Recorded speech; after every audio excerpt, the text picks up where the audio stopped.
Halibo, Nitai Gola, Halibo. Ol Halibo, Halibo, Nitai Gola, Halibo.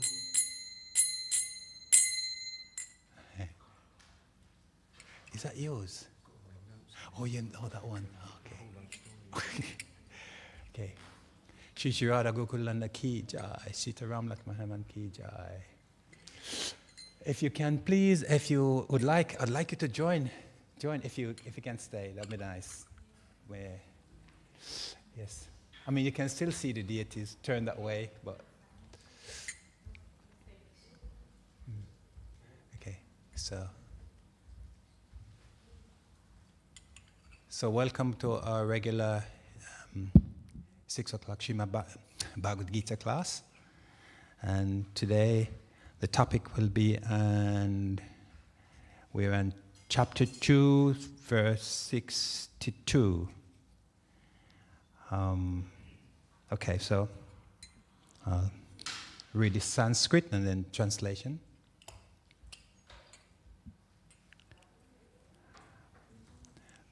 Daya Yatov Vesayam Pumsa Sangas Tesu Tapaya.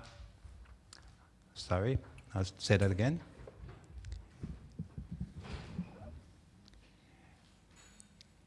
Daya Yato Vivasam Pumsaha Sangas Tesu Pajayate Sangat Sangayate Kamma Kamat Krodo Bijayate. So, translation. While contemplating the object of the senses, a person develops attachment for them, and from such attachment, lust develops, and from lust, anger arises.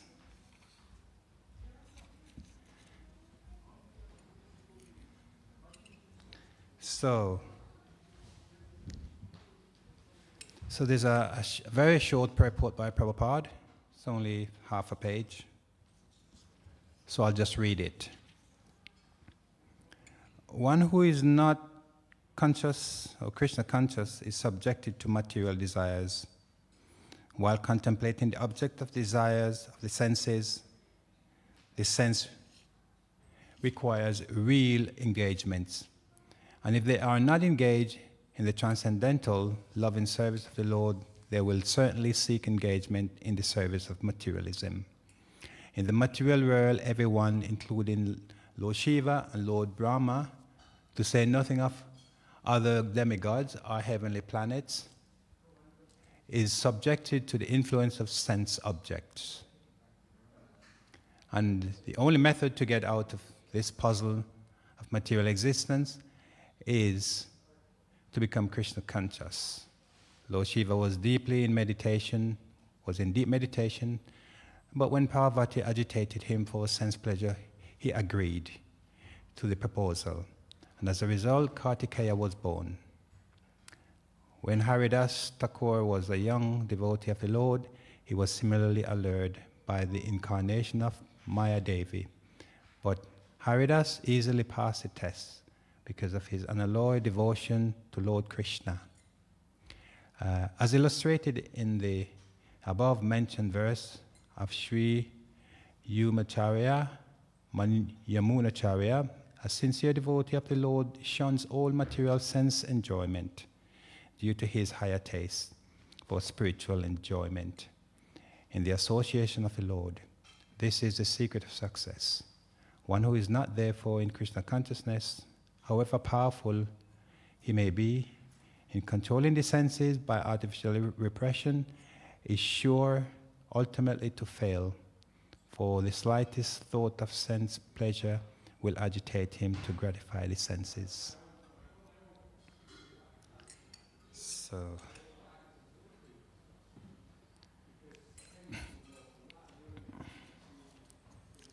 sorry, can you close the door, please? The door.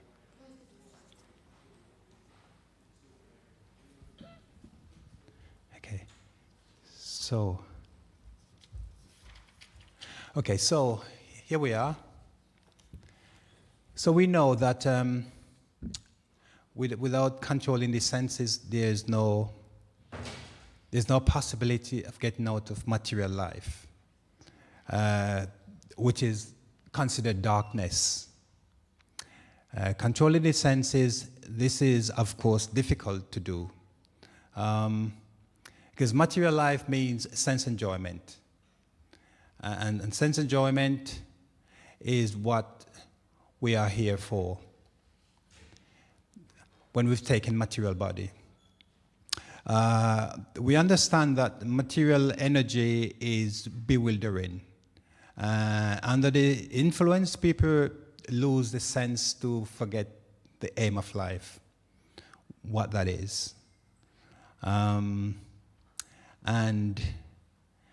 in the current climate in which we exist, perhaps more than ever, there's never been more distraction from material life, because of the huge strides the world has made in material advancement.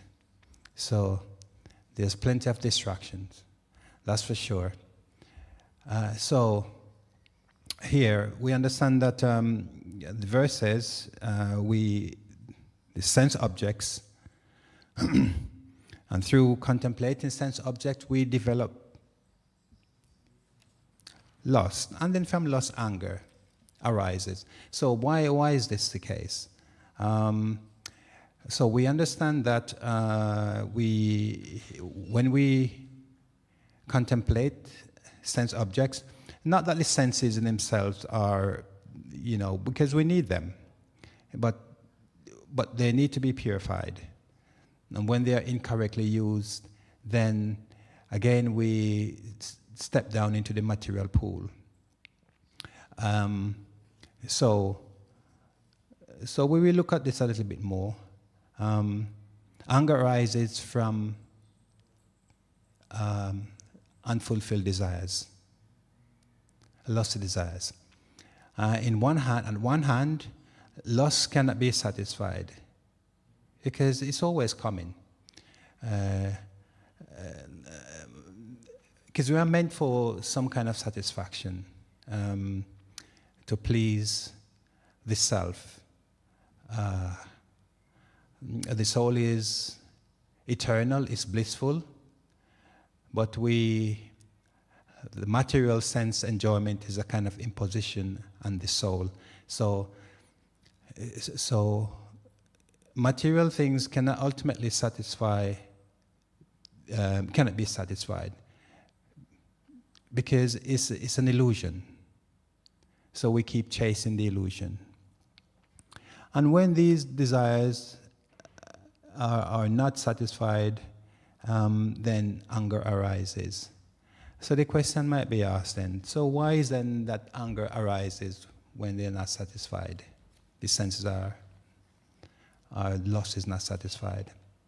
And one of the conclusions, or what one could consider from this is that, or could say, is that the material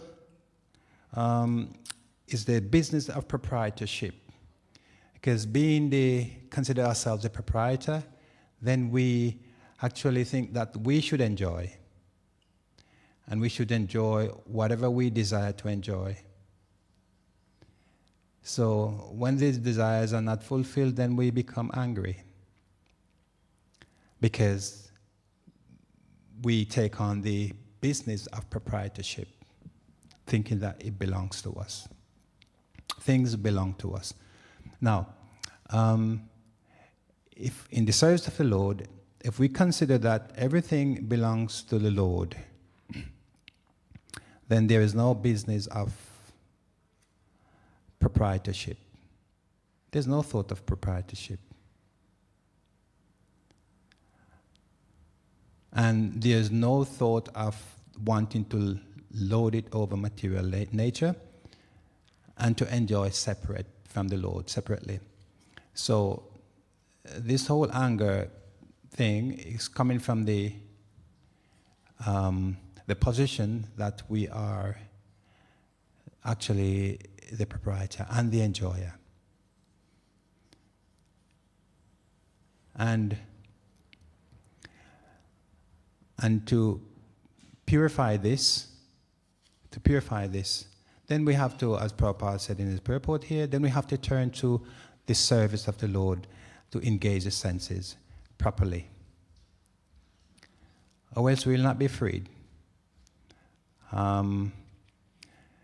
Material life is considered a dark well. And one who gets into this well is very difficult to get out of, because it's very, very bewildering, this energy. So we understand that we can do something about it. Those who are on the spiritual path understand just or through regulative principles and through the directives of the scriptures, we understand how to engage the senses properly and what we should desire. Desiring, we will desire. Ultimately, they say that we actually, on the absolute platform, there's no desire. Because what does the soul desire? The soul just want to be in union with the Supreme and to acquire full knowledge of the Self and of the Supreme. So, but so that's our situation at the moment. Our position is this: we are seeking to enjoy, but we cannot enjoy, because the more we do, the more we try to enjoy, the deeper we go into this Maya.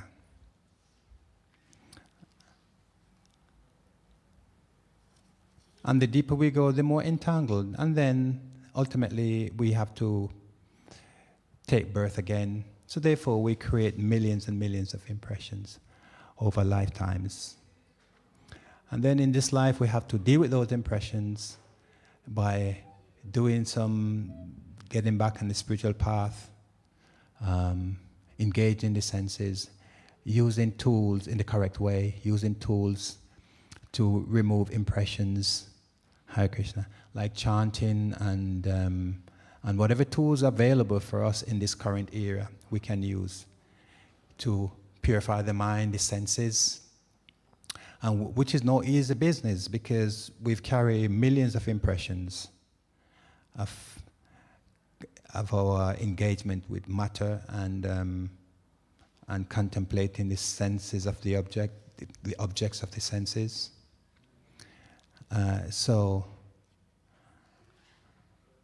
But by grace of God, we can do something about it, and we can actually get out. So when talking about object of the senses, we know there are unlimited objects, especially in the current era. Here now we have at our fingertips. Everything is available, freely available. Not freely available, everything is available for us. Everything is within reach. And so it's not difficult to obtain what we desire materially, because everything is there, almost. Whatever is conceivable materially, it's like we can attain in this world. So it takes the grace of the Lord to help us to get out of this pattern of thinking, or contemplating the sense object.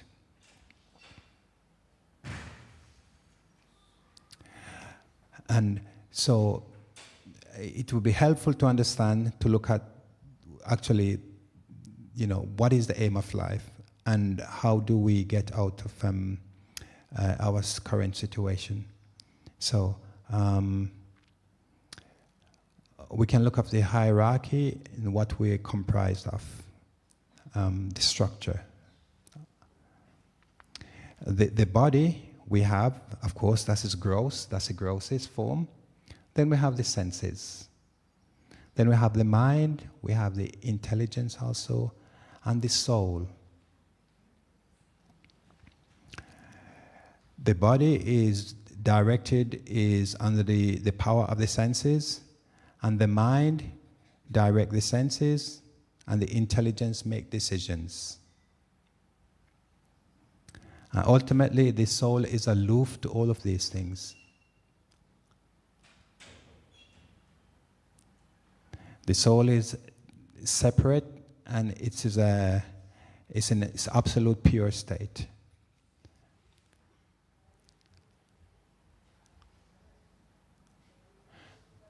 So our business is to purify the senses and to use the mind correctly and the intelligence, to purify the intelligence.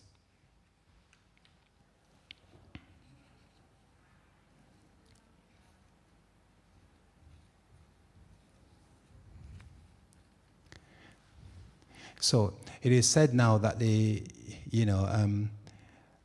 world at the current state in which we're in, that we're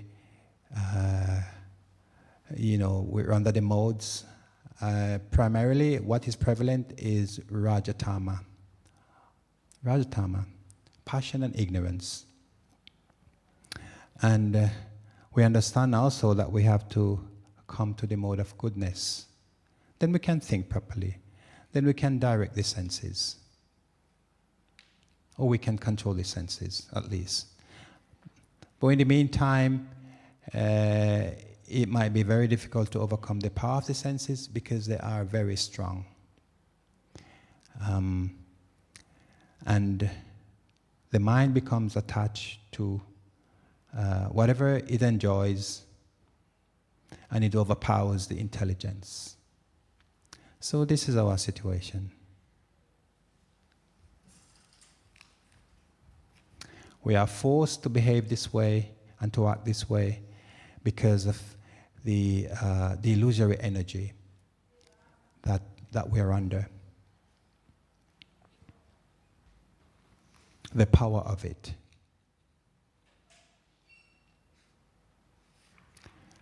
But by the grace of God, we can get the right association, we can get the right understanding of who we are and what is the aim of life. And in so doing, we can cultivate the right knowledge, and we can inculcate the right habits,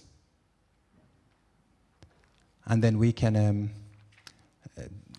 become steady and fixed up in our practice, and make nice progress. And then we can understand who the self is and what the aim of life is.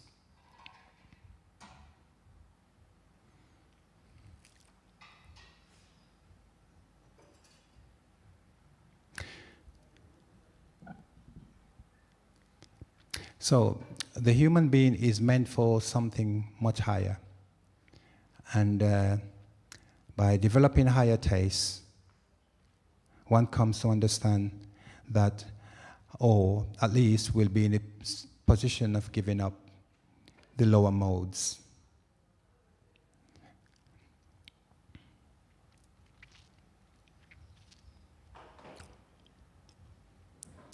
When we currently look at situation, we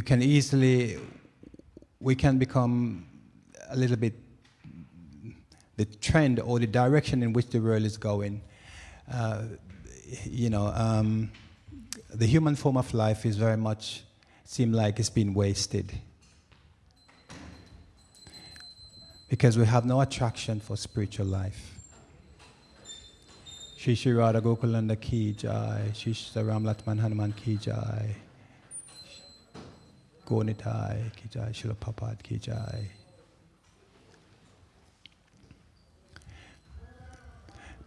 So So if we engage the senses in the wrong, improper way, then the whole thing is spoiled. The whole human life, it seems to be it's been wasted.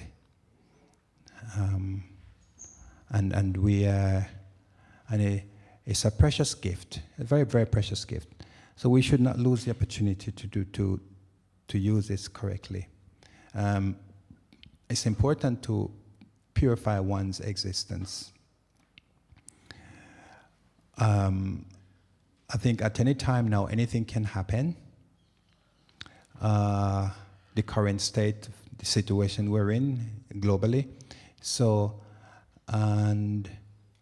but we should always be prepared somehow by purifying the self, or make an attempt to purify the self, so we can be in the right consciousness.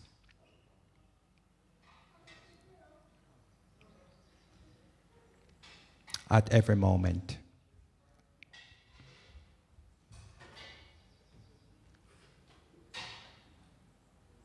We are meant for communion with God. We're meant for having fellowship with devotees and those who are godly. We are meant to elevate the consciousness through practice.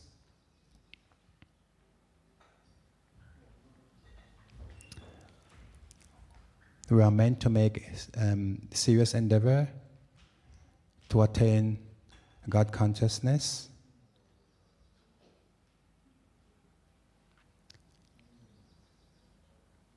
In spite of current situation and the way the state of our life is, and what all that is going to happen around us, it's a very nice opportunity in this form to perform devotional service and to serve others.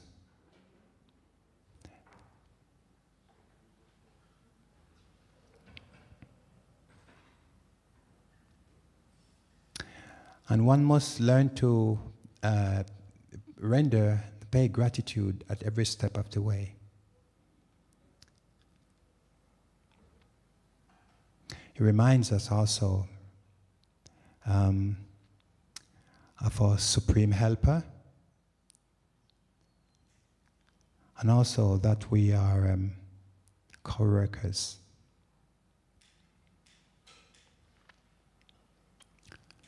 And this will help us to do away with proprietorship and also doership, because everything is done by the will of the Lord. And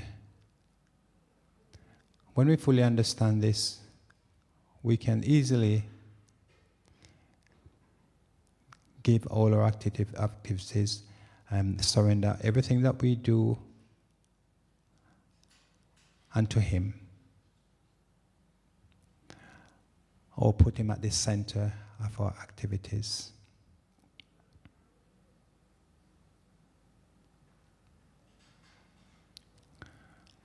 Actually, it's a very liberating thing to do.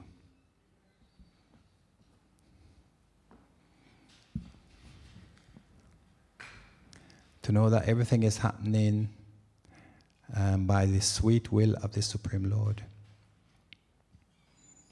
And so even those things that we may consider as inconvenience or difficult or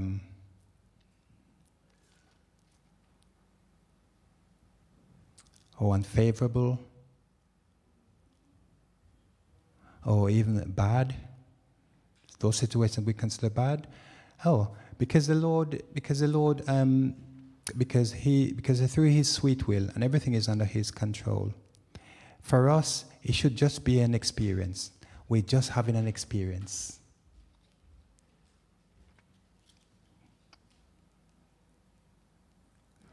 So actually, in this life, nothing is good or bad.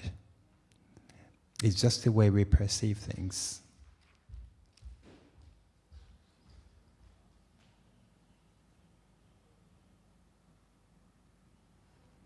And everything is meant for our lessons.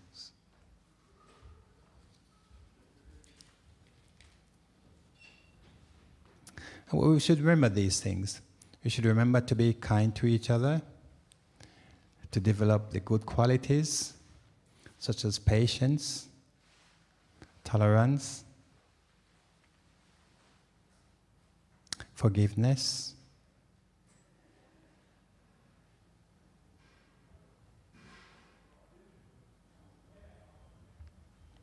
We should understand that everything comes from the Lord, and He actually, and that we're not that special. Welcome. We're not that special. I'm not speaking to myself. There's an audience online. Yeah. So, but we're in a very nice situation. We're being in this form.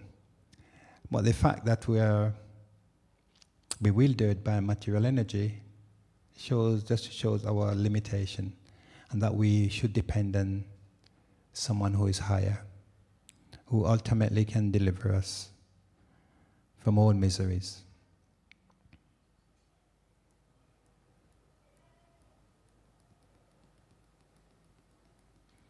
So being the supreme controller, the Lord is very merciful. And because of His mercy, we're all here. And we can speak of His glory.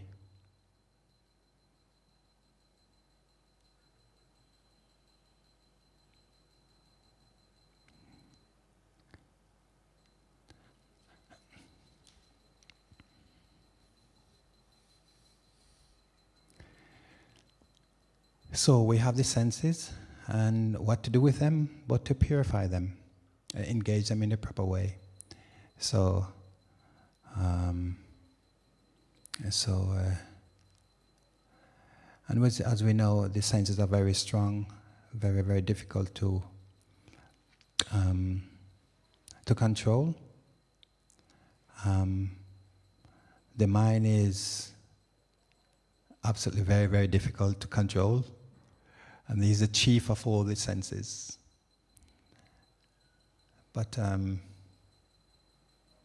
then obviously without controlling these senses, there's no possibility of getting out of material existence.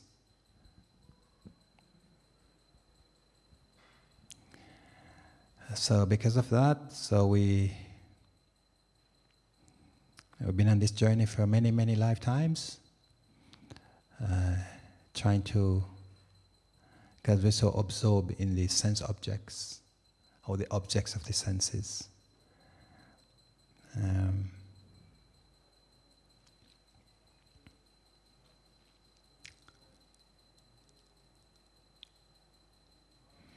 But once this is realized,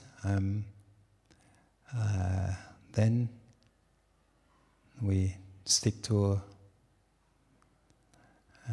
we develop desire for God realization and for making spiritual advancement, then we'll get all the help that we desire, all the help that we need. Because we're never alone. The Supreme is always with us.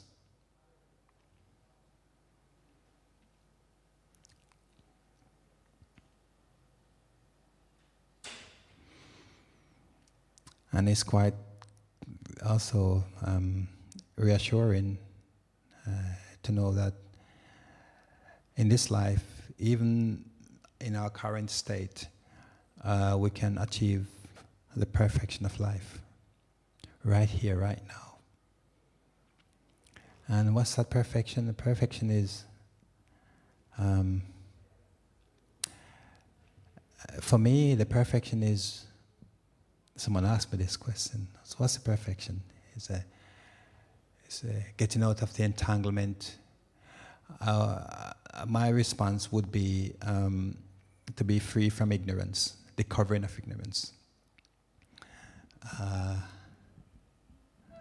So when one is free from the covering of ignorance, and when one engages the senses in a proper way, or control the mind and senses, then one is already, the super soul is reached, within. One can understand really, what the goal of life is. And please come in. I'll close the door.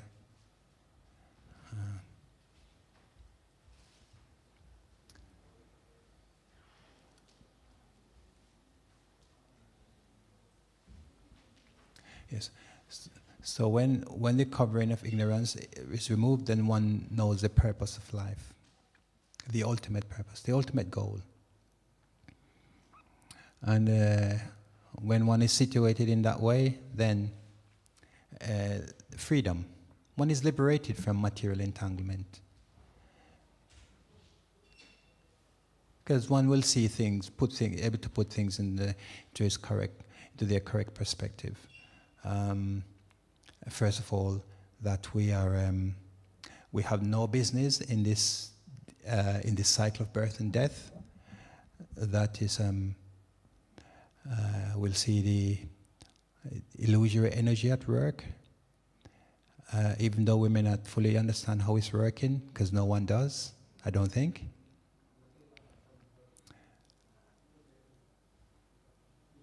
But we can be clear about certain things, that ignorance is darkness, and enlightenment is liberation from that darkness. And then who would not choose light? So that's the evolution of the soul. The soul is making progress through different species. So ultimately the aim of life is to reach the point of full realization, to be in union with God. Yes, and so we have a wonderful opportunity now, being in this form, human body, because in here we can truly inquire about the goal of life and how to attain the ultimate, how to reach that perfection. So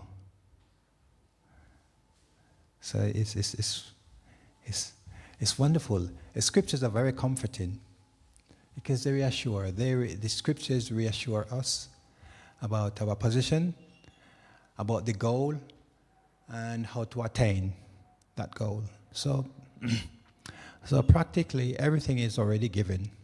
So it takes the individual to just make one step. First of all, accepting by faith and say, okay, who am I? What am I doing here? And what's the purpose?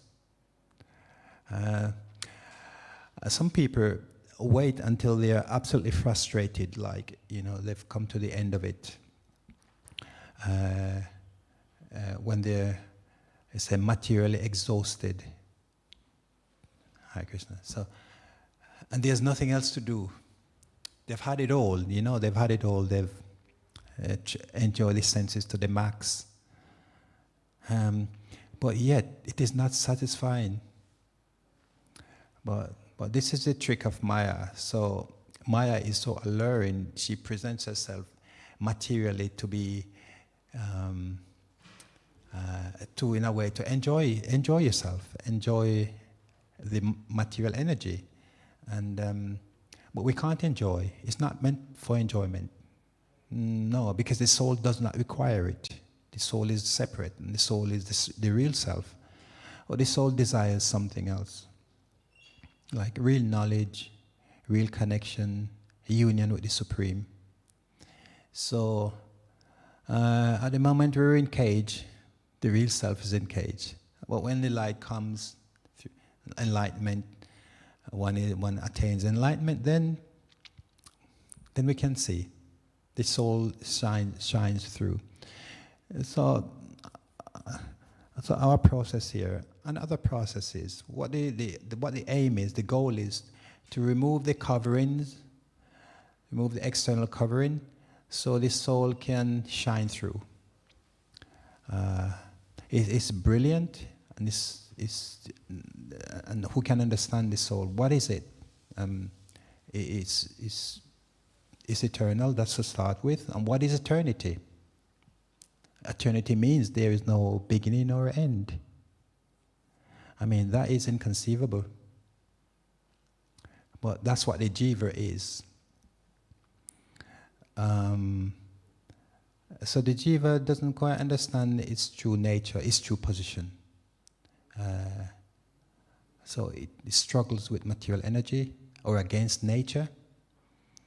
When on the contrary, the jiva is the master, but not in a superficial way. The master is the master of the self. We're meant to master the self, controlling the senses. Now this is what the scripture is saying. So he said, where was it? It says, text 252. So it says, while contemplating the object of the senses, a person develops attachment for them. And from such attachment, lust develops, and from lust, anger arises. So, the senses, the object of the senses, whatever those are, material things, we contemplate on those things, and then straight away we bewilder the intelligence. That's it. Intelligence is lost.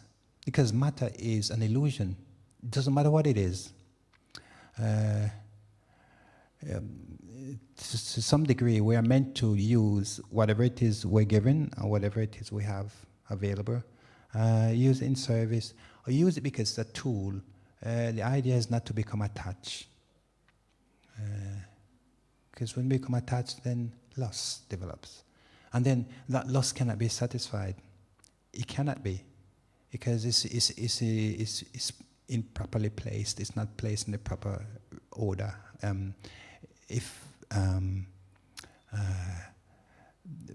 But lust is lust anyway.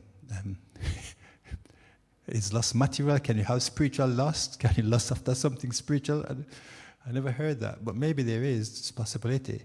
But lust in the material sense is it's considered one of the enemies of the soul. It's a killer of the soul. Lust, anger, greed, killers of the soul. So we have to be careful what we become attached to. It's okay to become attached to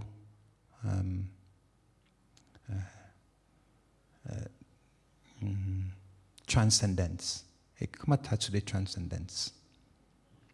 Yeah, that's the aim. But if it is down here and in this three-dimensional existence, we become more entangled and trapped by just, using material things inappropriately. We become attached to them.